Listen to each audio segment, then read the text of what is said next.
साथियों, क्या हाल चाल है आप सभी के। एक बार जल्दी से सभी लोग कमेंट करके बताएंगे कि आवाज वगैरह आप सभी को प्रॉपर आ रही है। फिर हम लोग अपने सेशन को फटाफट से स्टार्ट करेंगे। काफी बढ़िया सेशन हम लोग डिस्कस कर रहे हैं, आपको पता ही हम लोग बढ़िया तरीके से पढ़ रहे हैं और निश्चित तौर पे पेपर में सारी चीजें आपसे पेपर में पूछी जाएंगी, है ना। तो एक बार जरा बताएंगे हम लोग पिछली क्लास में कहाँ थे और कौन कौन से टॉपिक हमने डिस्कस कर लिए थे। एक बार वो सभी चीजें अगर आप हमें बता दें तो बात बन जाएगी। जहां तक मैं देख पा रहा हूँ अपनी सारी चीजें लास्ट में, तो आपको हमने वहां पर करा दिया है क्या, लास्ट हमने शायद आपको भूटान के बारे में पढ़ा दिया था और वहीं से शुरुआत करेंगे चीजों को लेकर के। ठीक है, गुड इवनिंग गुड इवनिंग। ठीक है, लास्ट में हमने आपको भूटान वगैरह के बारे में पढ़ा दिया था। गुड इवनिंग सर, वेलकम इस, अच्छा वेलकम सर इस सावन की पावन बेला में। अरे वाह, क्या बढ़िया बात लिखी है। चलिए तो स्टार्ट करते हैं फिर हम आज के अपने सेशन को। और अगर हम बात करेंगे तो हम इसमें बहुत सारी चीजों को डिस्कस कर चुके हैं। अब हम जिस चीज की तरफ, नेपाल भूटान बांग्लादेश के बाद हम जिस चीज की तरफ चलेंगे वो हमारा क्या है, सार्क यानी कि देशों को हम लगभग लगभग पढ़ चुके हैं। सार्क वाले देशों को हम क्या कर चुके हैं भैया, लगभग लगभग पढ़ चुके हैं। और हमको आगे बढ़ना था, अच्छा मालदीव पढ़ना था, है ना। ओके, मालदीव के बारे में पढ़ेंगे, चलो ठीक है। तो अब हमको पढ़ना है मालदीव। यहां पर एक छोटा सा देश है जहां मैं राउंड कर रहा हूं, उस देश का नाम है मालद्वीप। क्या नाम है भैया, मालद्वीप या मालदीव भी लिखते हैं, मालदीव। तो सबसे पहला प्रश्न इसमें आप लिखिएगा, सबसे पहला प्रश्न आप मालदीव के बारे में लिखिएगा। देखिए मालदीव, मालदीव भारत के साथ जलीय सीमा साझा करता है। यह भारत के साथ जलीय सीमा साझा करता है। यह भारत के साथ जलीय सीमा साझा करता है और यह अरब सागर में स्थित है। और यह अरब सागर में स्थित है। और यह अरब सागर में स्थित है। मालदीव शेयर वाटर बाउंड्री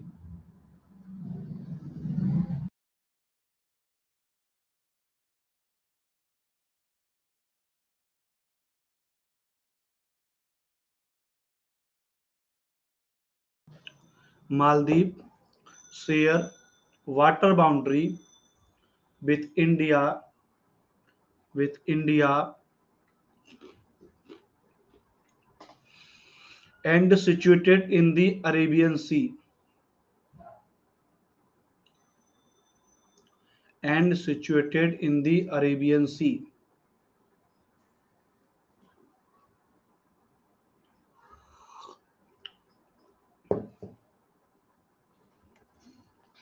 अगला पॉइंट लिखिएगा, लिखिएगा यह एक प्रवाल द्वीप है। यह एक प्रवाल द्वीप है।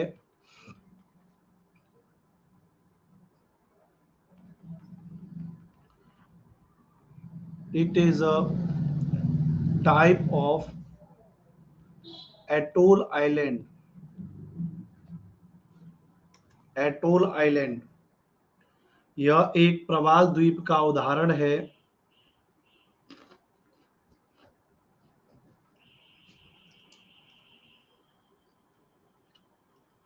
देखिएगा यह एशिया का सबसे छोटा देश है। यह एशिया का सबसे छोटा देश है। It is the smallest country in Asia. It is the smallest country in Asia. यह एशिया का सबसे छोटा देश है।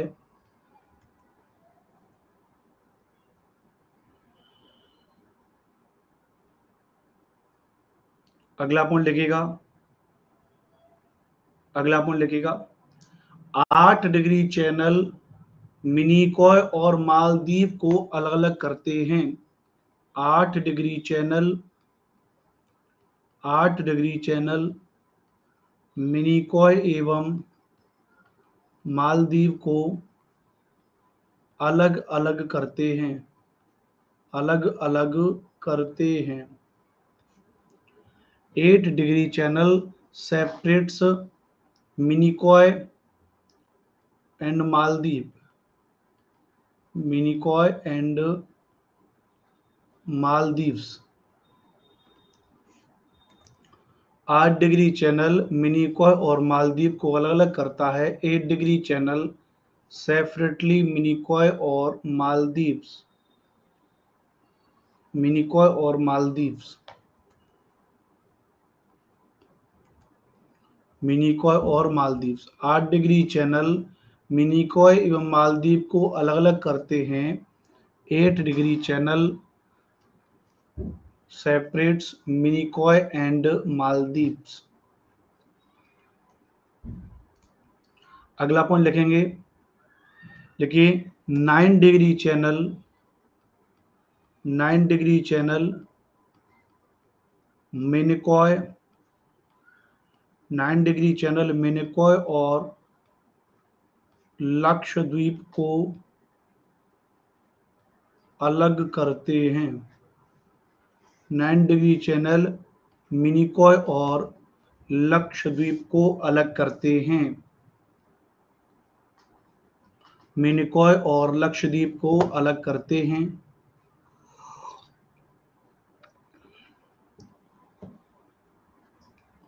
मिनिकॉय और लक्षद्वीप को अलग करते हैं।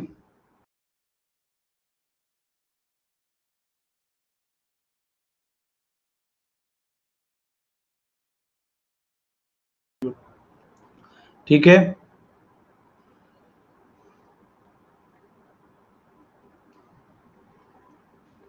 ठीक है। सना बेगम करें, दिख नहीं रहा है, ऐसा कैसे हो सकता है कि दिख नहीं रहा है?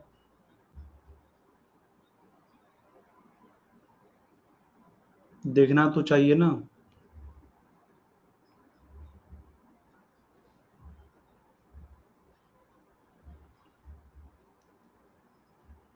भाई मुझे तो दिख रहा है, इसका मतलब सना बेगम जी आपने आंखें बंद कर रखी हैं शायद। मुझे लगता है आपको आंखों को खोल लेना चाहिए, तो आपको दिखेगा मैम, क्योंकि मेरे में तो प्रॉपर चैनल में सब मोबाइल में दिख रहा है, दिख रहा है, फुल स्क्रीन करें, सब कुछ दिख रहा है भैया। ऐसा हो सकता है वो सना बेगम जी ने कुछ चश्मा वश्मा पहन रखा होगा, अंधेरे अंधेरे का, या हो सकता है आंखें बंद हो, तो उसकी वजह से कभी कभी नहीं दिखता। जब आंखें बंद कर लोगे तो कैसे दिखेगा है? समझ रहे हैं कि समझ रहे हैं?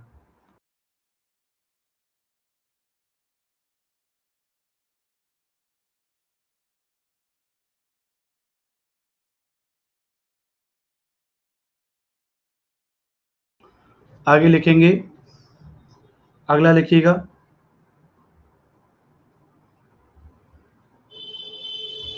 अगला पॉइंट लिखिएगा, लिखिएगा मालदीव, मालदीव सार्क देशों में सबसे अधिक साक्षरता वाला देश है। मालदीव सार्क देशों में सबसे अधिक साक्षरता वाला देश है।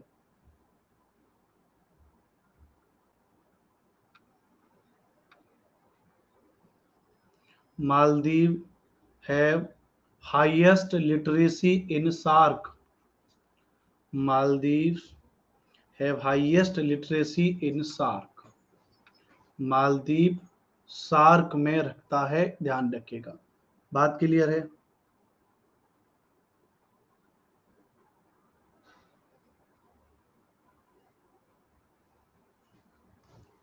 ठीक है, इस बात को याद रख लीजिएगा, सार्क। ठीक है भैया, समझ में आ गया कि नहीं आ गया? चलिए,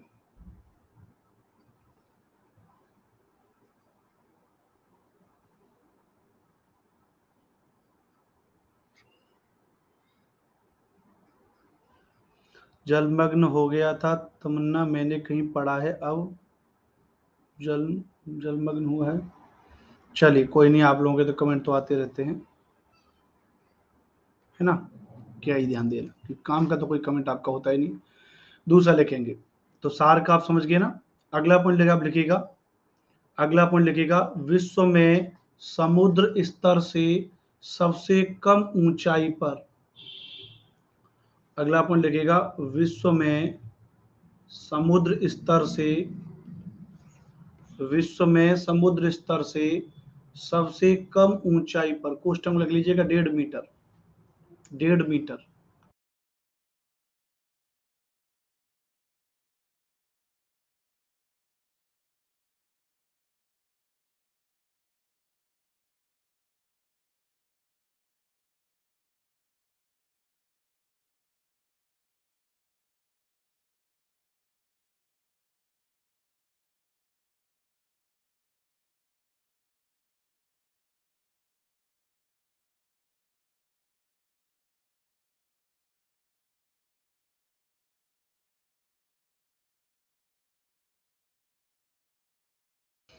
ठीक है भैया, अच्छा मीट हो रखा है, कोई नहीं। अगला पॉइंट लिखिएगा, लिखिएगा कि विश्व में सबसे, विश्व में समुद्र स्तर से सबसे कम ऊंचाई, क्वेश्चन लिख दीजिएगा 1.5 मीटर। विश्व में समुद्र स्तर से सबसे कम ऊंचाई पर स्थित होने के कारण, सबसे कम ऊंचाई पर स्थित होने के कारण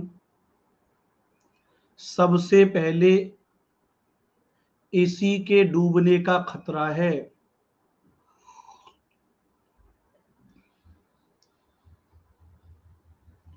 सबसे पहले इसी के डूबने का खतरा है। चिरंजीव कुमार कह रहे हैं सर मालदीव सबसे पहले डूबेगा, फिर वो लोग, फिर वो लोग रहते हैं मतलब। हाँ जी बिल्कुल सही है, मालदीव सबसे पहले डूबेगा। पहली बार किसी बालक ने बढ़िया क्वेश्चन पूछा, माल चिरंजीव जी वेरी गुड, ठीक है। लिखेगा being located at the lowest elevation, being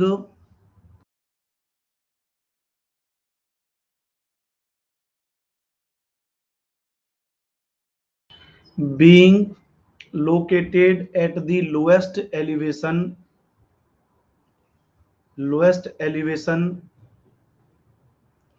above sea level in the world, above sea level in the world, above sea level in the world, it is firstly,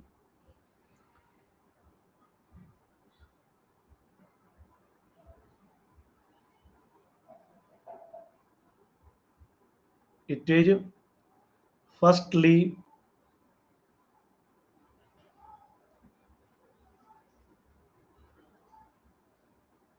ठीक है, it is firstly threatened, या मतलब कुछ भी कोई शब्द English का लिख लीजिए, जो भी शब्द होता है,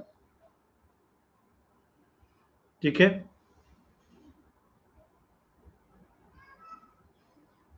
हाँ जी सर, थोड़ा एक्सप्लेन कर दीजिए, कंचन मिश्रा जी बताइए क्या एक्सप्लेन कर दें। तो आप लोग क्या है ना, मतलब बाद में क्लास में आएंगे, मतलब आप में से ना अधिकांश लोग ना लेट क्लास ज्वाइन की होगी, और लेट क्लास ज्वाइन होने के बाद में फिर बहुत सारी कमेंट करते रहेंगे फालतू के ना। एन के जे कह रहे सर बीपीएससी प्राइमरी एग्जाम में सेल्फ मिलेगी, अरे भैया ये उसी के लिए है, समझ रहे हैं। चलिए ठीक है,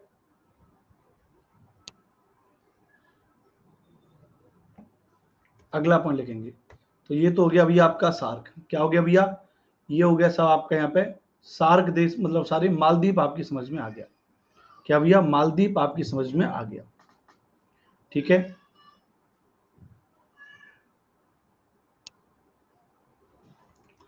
अब हम आएंगे, ध्यान रखिएगा इस वाले, इस साउथ ईस्ट पर आएंगे, किस पर आएंगे भैया, अब हम आएंगे साउथ ईस्ट पर, दक्षिण पूर्वी एशियाई देशों के बारे में।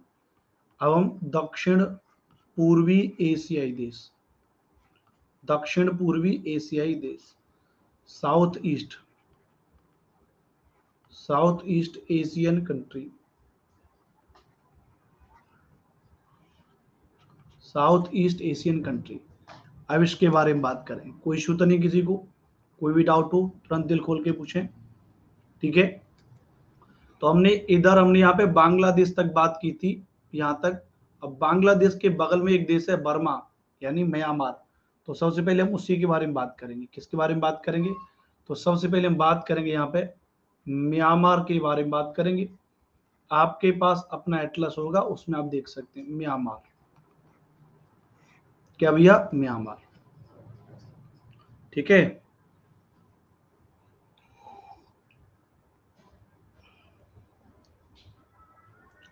म्यांमार के बारे में आप यहाँ पे लिखेंगे, सबसे पहले लिखिएगा लिखिएगा लिखिएगा म्यांमार पहले भारत का हिस्सा हुआ करता था।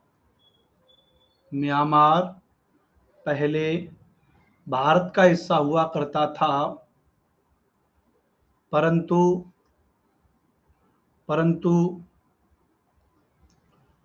1935 के भारत शासन अधिनियम के द्वारा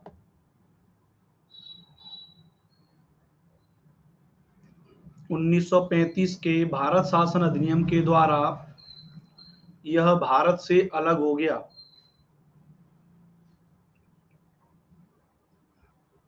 यह भारत से अलग हो गया।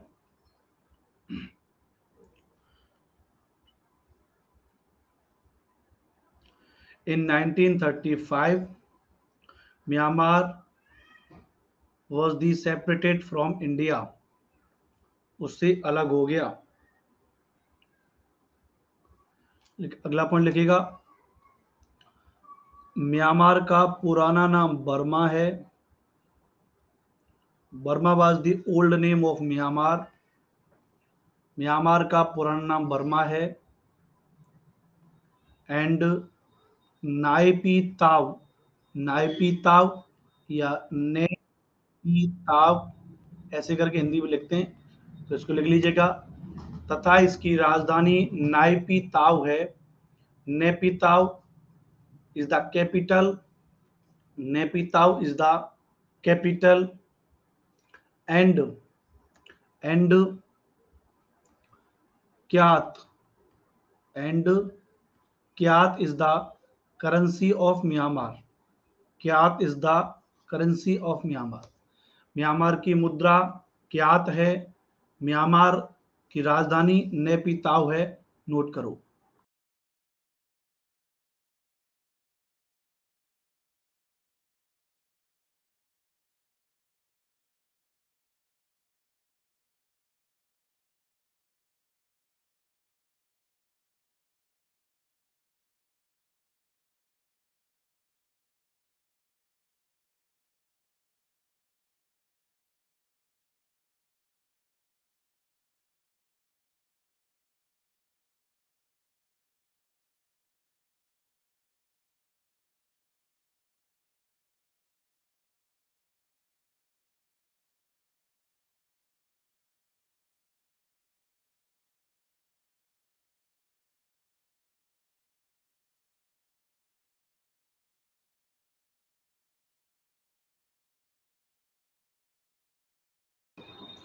ठीक है,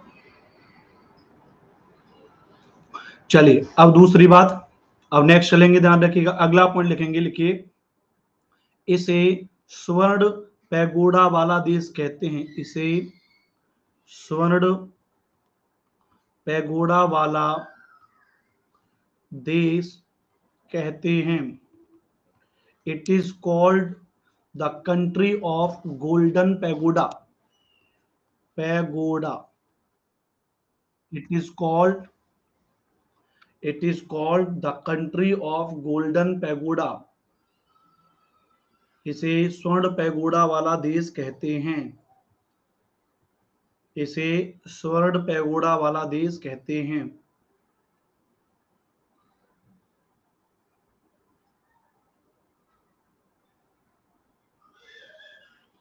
अगला पॉइंट लिखिएगा,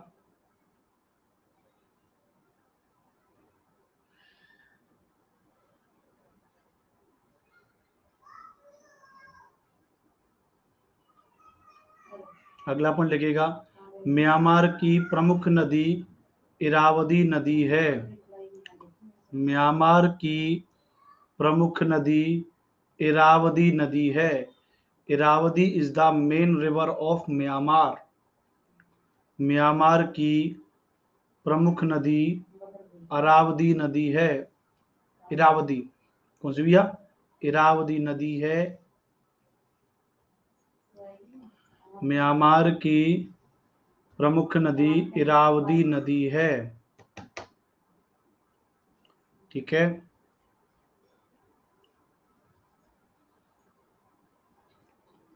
अगला पॉइंट लिखिएगा। ठीक है, बहुत बढ़िया। एक बहुत बढ़िया क्वेश्चन यहाँ पे आ रहा है, जिसका जब मेरे ख्याल से समझ में नहीं आ रहा है। यहाँ पे अनुपमा झा का कमेंट आ रहा है, सर आपके कितने बेबी हैं? ये तो शायद मुझे लगता है बीपीएससी में तो पूछा नहीं गया ये सवाल है। यह सवाल बीपीएससी में तो नहीं पूछा गया। कौन से वाले पेपर में पूछा गया था? कौन सी सन वाले में पूछा गया था? जरा बताओ है।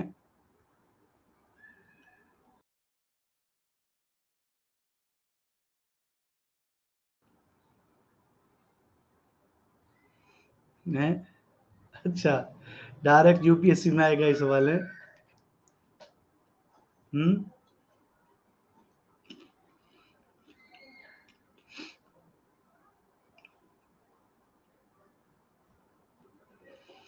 चलिए,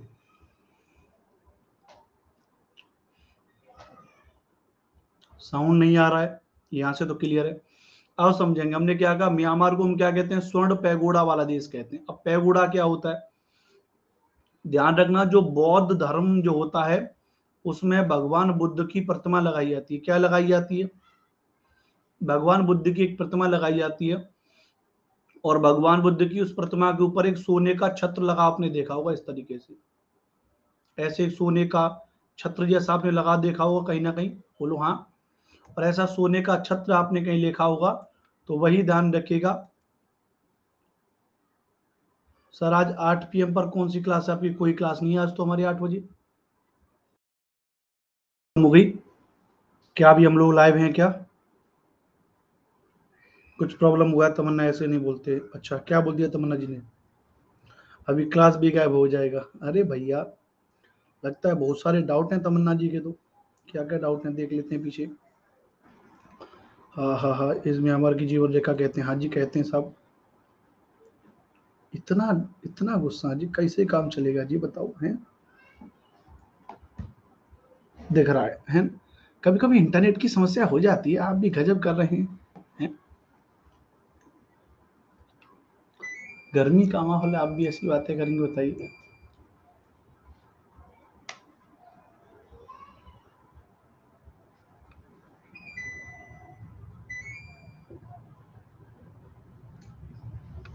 एक मिनट।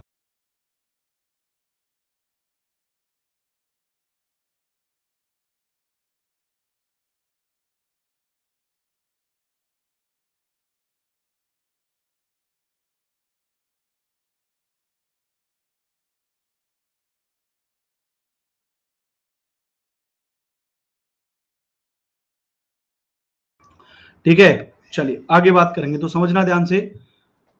तो हमने कहा कि जो बुद्ध की ऊपर की प्रतिमा होती है सोने की जो लगी होती है, उसको पैगोडा कहते हैं। क्या कहते हैं? पैगोडा कहते हैं। और आप देखेंगे म्यांमार में बहुत ज्यादा बुद्धिस्ट लोग पाए जाते हैं।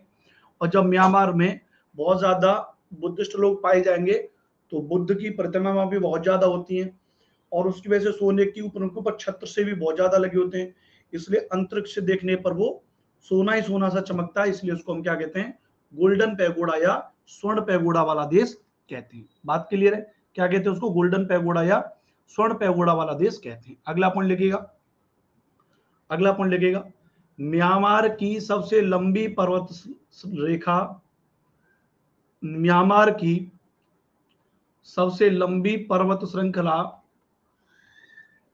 सबसे लंबी पर्वत श्रृंखला अराकान योमा पर्वत है। अराकान योमा पर्वत है।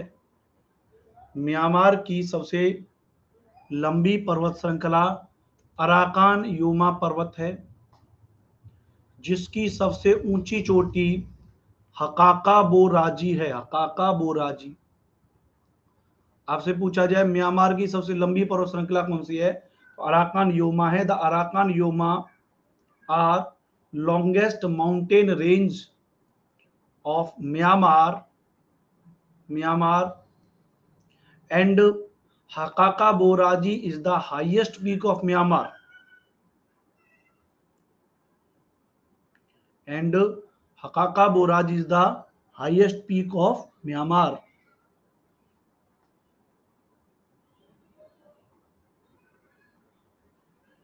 अगला पॉइंट लिखिएगा म्यांमार सागवान वृक्ष की लकड़ी, यहां ऐसे लिखिएगा म्यांमार के जंगलों की सागवान लकड़ी विश्व प्रसिद्ध है। म्यांमार के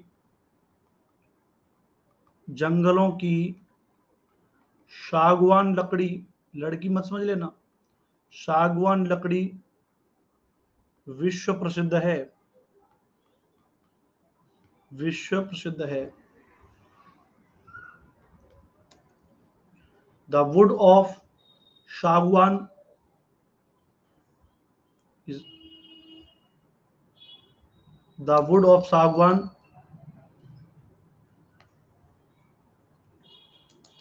world famous from the forest of Myanmar. कैसे भी लिख लें, इंग्लिश थोड़ी टूटी फूटी है मेरी है। हाँ जी बिल्कुल बोलेंगे, हकाका बुराजी वाला क्यों नहीं बोलेंगे ma'am Shikha Singh ji, don't worry. हमने सबसे पहले बोला कि अराकान योमा पर्वत श्रृंखला म्यांमार की सबसे लंबी पर्वत श्रृंखला है। लिख लीजिए, अराकान योमा पर्वत श्रृंखला म्यांमार की सबसे लंबी पर्वत श्रृंखला है तथा हकाका बोराजी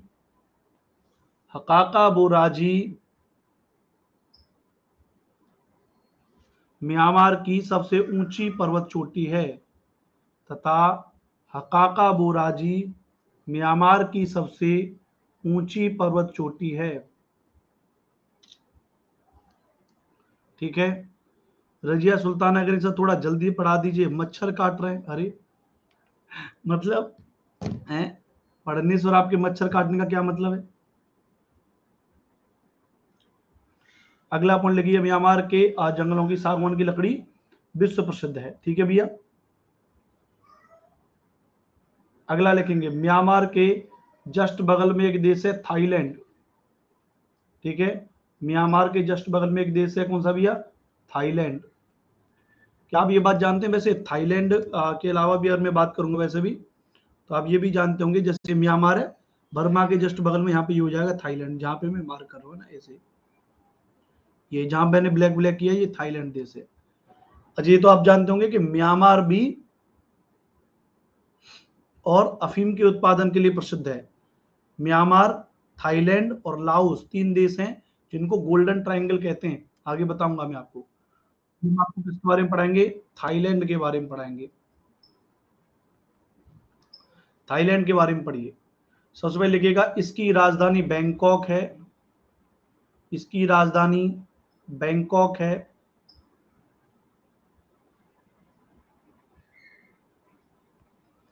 Bangkok is the capital of Thailand, इसकी राजधानी बैंकॉक है जो चायो फ्रायो नदी के तट पर स्थित है। राजधानी थाईलैंड की राजधानी बैंकॉक है जो चायो फ्रायो नदी के तट पर स्थित है। The capital of Thailand is Bangkok, situated on the bank of Chao Phraya PHRAYO Chao Phraya river, Chao Phraya river. तुम लोग लिख भी लेते हो और कमेंट भी कैसे कर लेते हो, यही तो मेरा डाउट है सनिया सादिका जी, यही तो मेरा डाउट है कैसे कर लेते हैं लोग, पढ़ भी लेते हैं कमेंट भी कर लेते हैं, कमेंट ही करते हैं घर, पढ़ते नहीं है ना। तो हमने कहा थाईलैंड की राजधानी बैंकॉक है तथा यह चायो फ्रायो नदी के तट पर स्थित है। देखिए इसे सफेद हाथियों का देश कहते हैं, इसे सफेद हाथियों का देश कहते हैं। It is called the country of white elephant. It is called the country of white elephant. सफेद हाथियों की भूमि कहते हैं।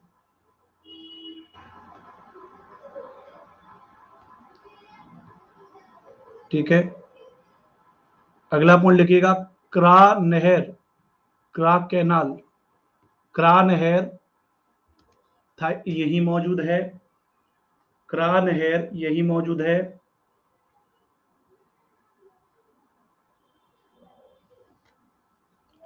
क्रा नहर यहीं पर मौजूद है।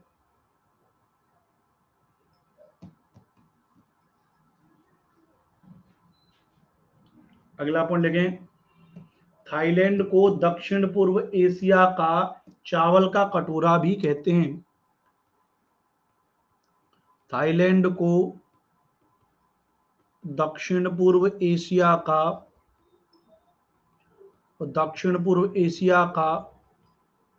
चावल का कटोरा कहते हैं। दक्षिण पूर्व एशिया का चावल का कटोरा कहते हैं। It is called the rice bowl of South East Asia. It is called the rice bowl of South East Asia. इसे दक्षिण पूर्व एशिया का चावल का कटोरा कहते हैं। It is called the rice bowl of South East Asia.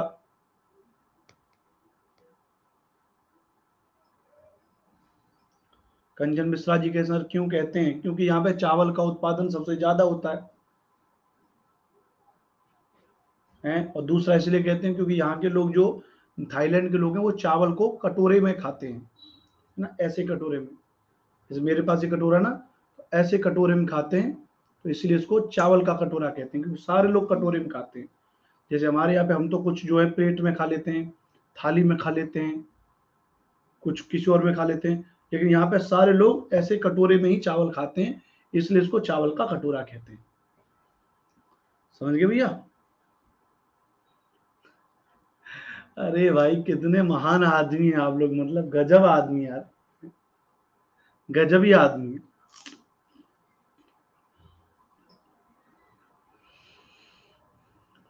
भैया इसीलिए चावल का कटोरा कहते हैं क्योंकि चावल का प्रोडक्शन सबसे ज्यादा होता है साउथ ईस्ट एशिया में, वहां पे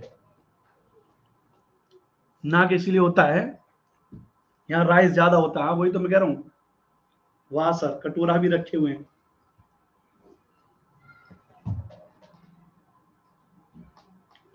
मेकांग रिवर है यहाँ पे, बिल्कुल सही कहा सर। आप क्या खा रहे हैं कटोरे में? मैं खा रहा हूँ कुछ प्रोटीन से युक्त चीजें, मखाने, घी में फ्राई की हुई। डॉक्टर ने बोला है कैल्शियम की कमी हो गई है। ठीक है, तो इसे दक्षिण पूर्व एशिया का चावल का कटोरा कहते हैं। अच्छा एक चीज बताओ, ये आप जानते हैं कि एक देश है ब्रिटेन, और उस ब्रिटेन देश ने पूरे एशिया पर राज किया था, सबको अपना गुलाम बनाया था। क्लियर है? लेकिन ध्यान रखना, एक ऐसा देश था हमारा, यही थाईलैंड, जो कभी भी यूरोपीय शक्तियों का उपनिवेश नहीं रहा। समझ रहे हो कोमल? उपनिवेश नहीं रहा, कॉलोनी बोलते हैं। तो चाहो तो लिख लो, लिखो देखिए, दक्षिण पूर्व एशिया का दक्षिण पूर्व एशिया का एकमात्र देश है जो कभी भी, लिख लीजिए पूरा, दक्षिण पूर्व एशिया का एकमात्र देश है जो कभी भी यूरोपीय शक्तियों का उपनिवेश नहीं रहा।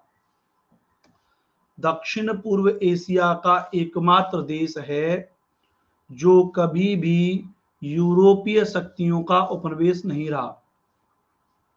यूरोपीय शक्तियों का उपनिवेश नहीं रहा। यूरोपीय शक्तियों का उपनिवेश नहीं रहा। नेपाल रहा है, क्या उपनिवेश रहा है, बिल्कुल ठीक है, क्लियर है। इंग्लिश में लिख लेंगे, it is the only country in south East Asia, it is the only country in south East Asia, it is the only country in Southeast Asia that has never been a colony of European powers, that has never been a colony of European power, European power,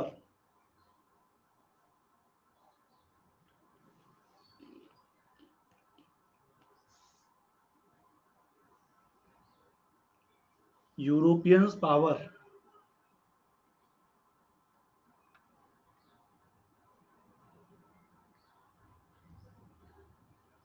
अगला और अगला point लिखेगा, लिखेगा लिखेगा Myanmar, comma Thailand, comma Laos,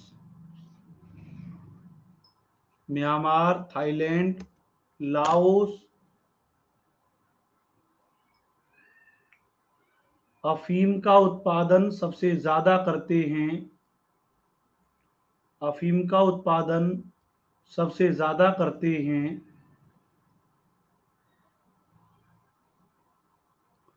अफीम का उत्पादन सबसे ज्यादा करते हैं, इसलिए इन्हें गोल्डन ट्रायंगल या सुनहरी त्रिभुज कहते हैं, इसलिए इन्हें गोल्डन ट्रायंगल या सुनहरी त्रिभुज कहते हैं, सुनहरी त्रिभुज कहते हैं, सुनहरी त्रिभुज कहते हैं। इंग्लिश वाले लिख लेना, Myanmar, Thailand and Laos, Myanmar, Thailand, Laos are highly production of opium, are highly production of opium, Myanmar, Thailand, Laos are highly production of opium, so that called golden triangle, सुनहरी त्रिभुज, इसलिए इनको golden triangle या इनको सुनहरी त्रिभुज कहते हैं, सुनहरी त्रिभुज कहते हैं, सुनहरी त्रिभुज कहते हैं।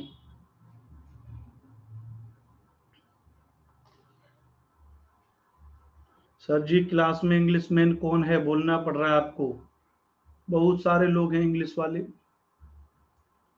अफीम क्या है भाई, कितने सीधे बच्चे हैं साहब आज के जमाने में हैं।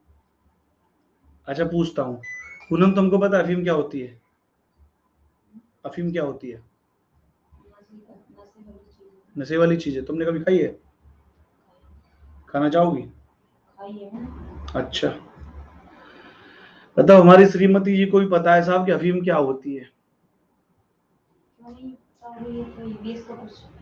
और आपको ये नहीं पता साहब कि अफीम क्या है? नंदिनी पांडे जी, आप भी पांडे, ये भी पूनम पांडे हैं, पांडे जी इनको पता है अफीम के बारे में, आपको नहीं पता, कैसे काम चलेगा रे बाबा हैं?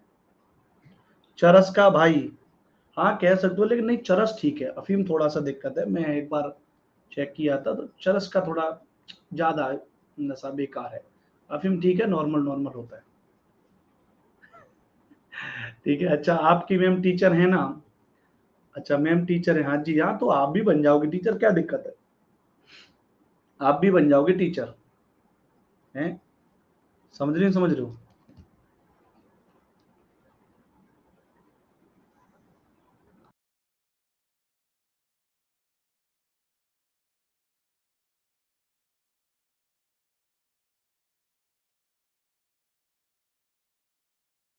ठीक है, आप भी बन जाओगे, क्या दिक्कत है इसमें तो?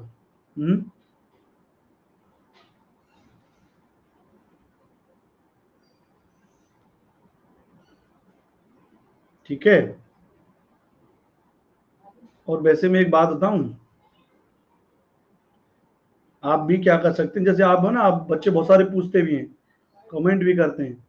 मैं अभी ना आपकी कमेंट में यहाँ पे क्या कमेंट आ रहा है, सर उनको थोड़ा दिखा दीजिए, अनीता कुमारी जी, आप बिल्कुल देख सकते हैं। मैं यहाँ क्या करता हूँ, ये आपको उनके उनके एक यूट्यूब चैनल है, उसकी लिंक मैं आपको भेज दे रहा हूँ, है ना? तो उसमें आप क्या कर देना, जा करके उनको खुद से देख सकते हैं ना, जाके आप उनको खुद से देख सकते हैं ना। कहाँ गया भैया? अरे बाप रे, कुछ गड़बड़ लग रहा है जी।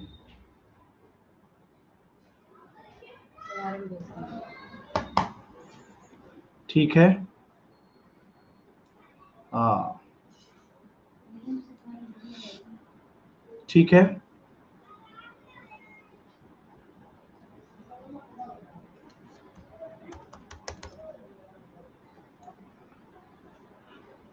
वैसे ना उनका भी यार एक दिक्कत भी होगी, उनका जो पुराना चैनल था वो हैक हो गया, है ना? तो आप जो हैं, आप लोगों को भी एक कमेंट कर दे रहा हूँ, आप चाहें तो उनके इस चैनल को सब्सक्राइब कर लेना, और वहाँ क्या है, उनसे आप अपने सारे डाउट पूछ सकते हैं। चैनल का नाम बता दीजिए, सर्च कर लेंगे, शिखा सिंह जी, कमेंट भेज दिए। सभी लोग पहले जा करके उनको जो है, और चैनल को उनके को सब्सक्राइब कर लेना, और अपने डाउट पूछ सकते हैं। ऋतु जायसवाल करी मैम से बात भी होती है, हाँ ये है, लेकिन उनका वो पुराना चैनल जो था वो जो है हैक हो गया, तो आप उसको छोड़ करके इनको उनका नया चैनल बनाए, तो आप उस पर कर सकते हैं ना।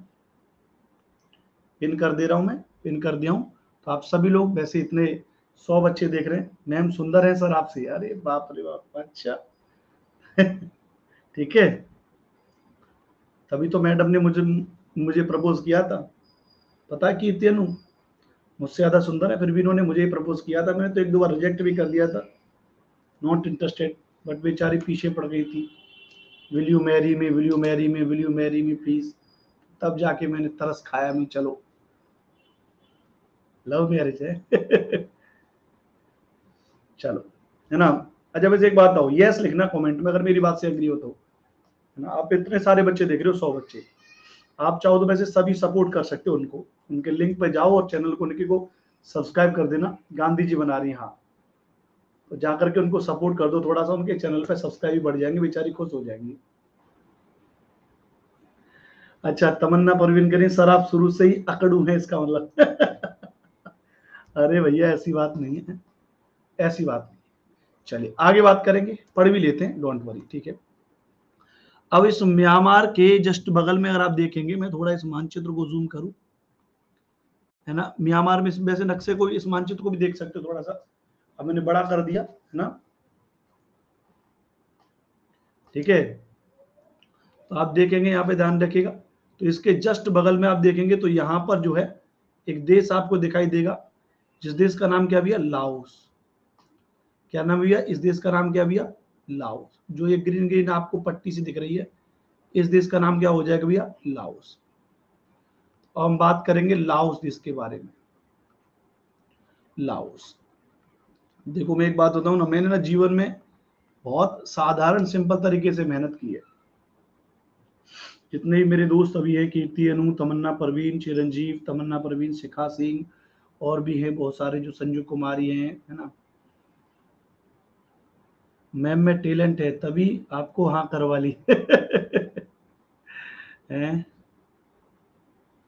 सर बेबी के लिए नहीं बताए आप, हमारे एक ही बेबी है, हमारे एक ही बाबू है, वो हमारी पूनम बाबू।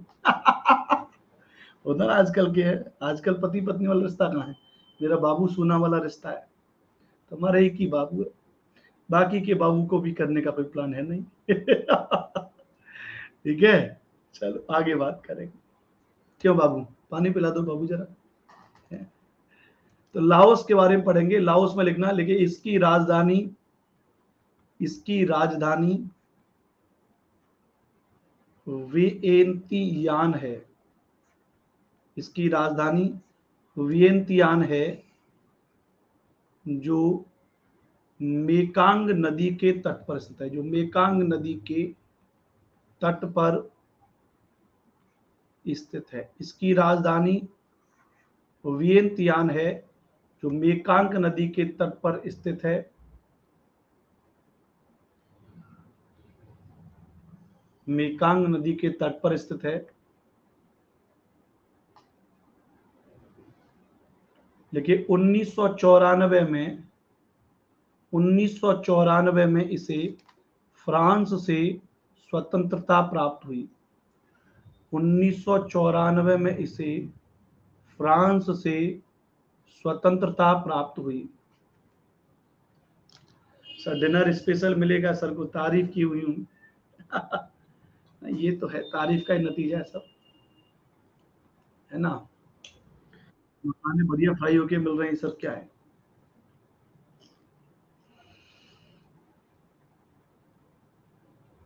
1949 में इसे फ्रांस से स्वतंत्रता मिली। 1949।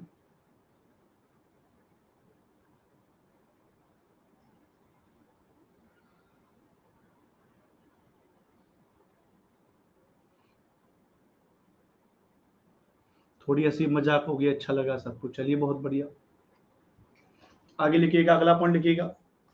तो लाओस के बारे में इतनी जानकारी है, और खास जानकारी आपको लाओस के बारे में लेने की जरूरत नहीं है। लाओस के नीचे जब आप देखोगे तो यहाँ पे एक छोटा सा देश देखोगे। इस देश का नाम हो जाएगा वियतनाम। क्या हो जाएगा भैया? इस देश का नाम हो जाएगा वियतनाम। क्या हो जाएगा? वियतनाम। क्या हो जाएगा? वियतनाम। लाओस के बाद अगला देश है वियतनाम। ठीक है, वियतनाम में लिखना, यहाँ पे वियतनाम देश में लिखना, प्लीज लिखिए। इसकी राजधानी हनोई है, जो रेड नदी के तट पर स्थित है। इसकी राजधानी हनोई है, जो रेड रिवर के तट पर स्थित है। It's capital Hanoi. Which is located on the bank of red river. हाँ शिखा सिंह, उसमें इतना ही है। लाओस में कुछ है ही नहीं, बहुत छोटा सा देश है, कोई विशेषता नहीं है। उतना ही तो पढ़ना जितना पेपर की दृष्टि से काम का है। देखो मैं एक बात कहूँ शिखा, अब आप मतलब कितना क्या है, मुझे आपके बारे में कोई जानकारी नहीं है, लेकिन मैं एक नए विद्यार्थी के तौर पर आपको बताऊं, जितना ज्योग्राफी में आपको पढ़ा रहा हूँ उतना आप पढ़ लीजिए, फिर आपको और कुछ एक्स्ट्रा पढ़ने की जरूरत नहीं पड़ेगी। ज्योग्राफी में सारे क्वेश्चन पढ़ाए हुए आएंगे, आप टेंशन मत लीजिए। संजू कुमार की जो आप लोग पढ़ा रहे हैं, नोट्स बनाने कुछ भी वगैरह नहीं लेनी पड़ेगी सर, पेड क्लास हो जाएगा सिलेक्शन। सर प्लीज बताइए संजू कुमार जी, जितना आपको पढ़ा रहे हैं उतना काम का हो जाएगा, उससे और एक्स्ट्रा आपको बिल्कुल भी पढ़ने की जरूरत नहीं पड़ेगी। ठीक है भैया। सर 1949 में आजाद हुआ लाओस? नहीं भैया, 49 कितना होता है बाबूजी? 49 होता है। प्रशांत कुमार सिंह जी, 49 होता है, 49।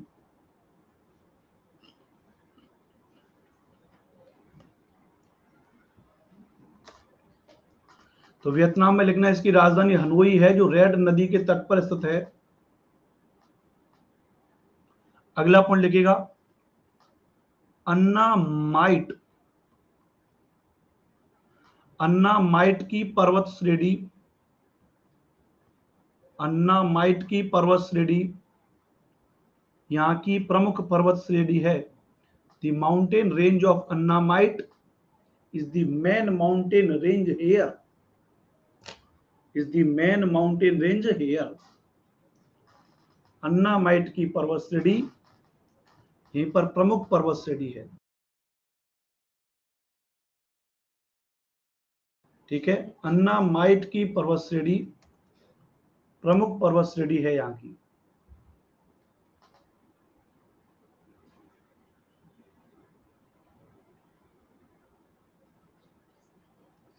अगला point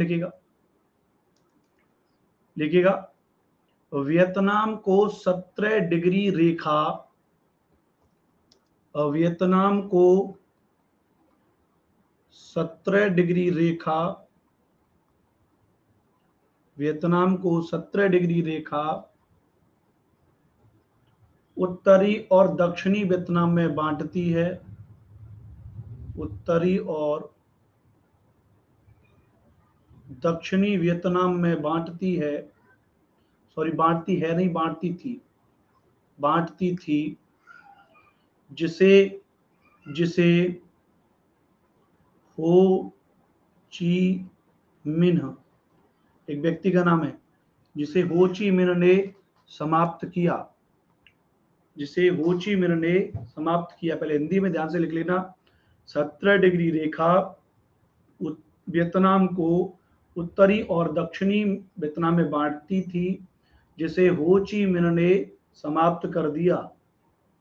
the 17 degree line, the 17 degree line divided Vietnam into north to south Vietnam, into north to south Vietnam, south Vietnam,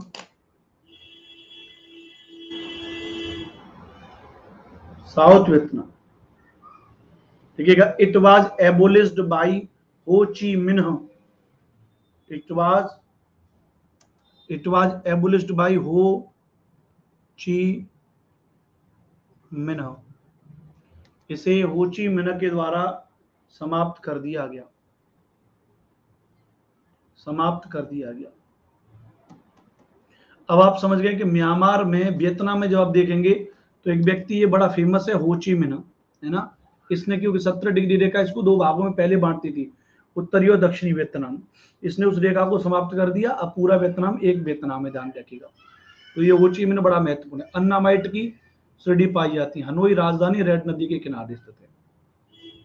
दूसरी बात, एक बात इसे लिख सकते हैं, ध्यान रखिएगा, क्योंकि पहले क्या था, ये जो वियतनाम था पहले फ्रांस के अधिकार क्षेत्र में था, समझ लेना। पहले किसके अधिकार क्षेत्र में था?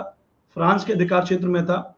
और ये जो व्यक्ति है हो ची मिन्ह, इसने बड़ी मेहनत की, बड़ा संघर्ष किया और फ्रांस से इसको आजादी दिलाई, फ्रांस से इसको आजादी दिलाई। इसलिए म्यांमार की एक सिटी है, म्यांमार का एक शहर है जिसका नाम है सैगोन सिटी, सैगोन सिटी, सैगोन सिटी। उसका इसने नाम बदल के म्यांमार ने क्या कर दिया भैया? हो ची मिन्ह सिटी कर दिया। क्या कर दिया? हो ची मिन्ह सिटी कर दिया। ठीक है भैया,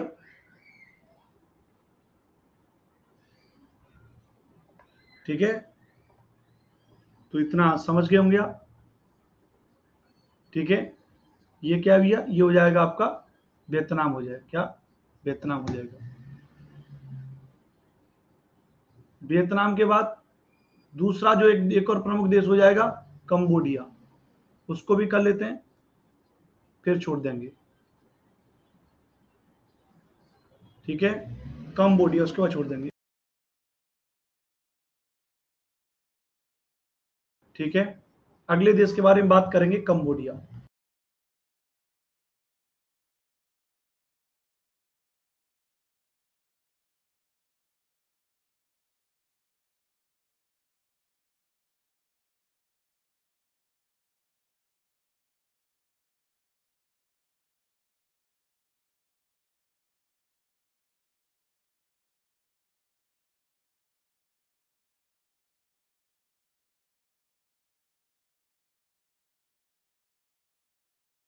ठीक है भैया, हिंदी की क्लास है टीटी, अच्छा चलिए तो ठीक है, कल आपको इसके बारे में बता देंगे, ठीक है। और चलते चलते अभी 87 बच्चे देख रहे हैं, ऐसा तो मत करिए।